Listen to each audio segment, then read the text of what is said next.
वारकरी घराण्यातला मुलगा आजोबांना विचारत होता, बाबा तुम्ही जशी ज्ञानेश्वरी वाचता तसं मी सुद्धा ज्ञानेश्वरी वाचतो, तुम्ही जसा गाथा वाचता तसा मी सुद्धा गाथा वाचतो, तुम्ही जसं भागवत ऐकता तसं मी सुद्धा भागवत ऐकतो, पण असं कुठं काही फरक मला पडलेला दिसत नाही. ऐका बरं, सगळ्यांसाठी फार महत्वाचं. बापानं सांगितलं, राजा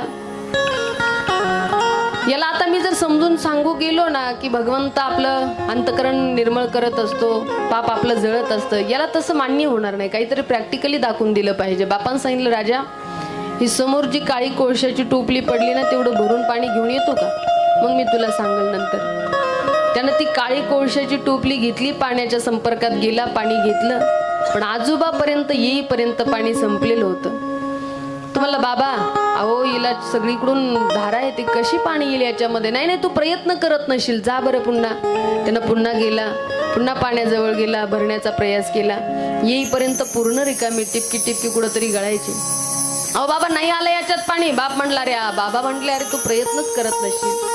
असं 4 ते 5 वेळेला झालं. मग जरा शेवटच्याला तापला, काही डोकं आहे का म्हणले बाबा तुम्हाला, सगळीकडून जर धारा लागतायत तर हे पाणी तुमच्यापर्यंत कसं येईल. पण ऐका बरं, आजोबांनी दिलेलं जे उत्तर ते फार गोड होतं. तू म्हणत होता ना, मी कथा ऐकतो, भागवत ऐकतो, ज्ञानेश्वरी वाचतो, गाथा वाचतो, मी कशाचे ना कशाचे बाबा तुमच्यासारखे पाठ करत राहतो, पण मला काही परिणाम पाहायला मिळत नाही. त्यावेळेला बाबानं सांगितलं, जवळ बसवलं आणि सांगितलं, राजा मला माहिती, ही जी काळी कोळशाची टोपली ना, हिच्यामध्ये पाणी येणार नाही हे मला ठाऊक आहे.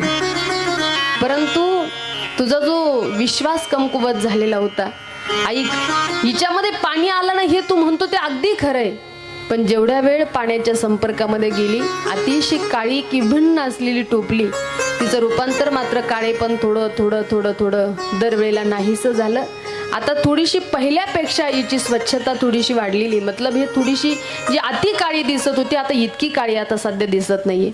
अरे राजा तसंच आहे, भक्ती करत असताना देव डायरेक्टली त्या ठिकाणी सुख प्रदान करील असं मात्र अजिबात नाही. आपण परमार्थात आलो की लगेच मन एकाग्र होईल असंही अजिबात नाही.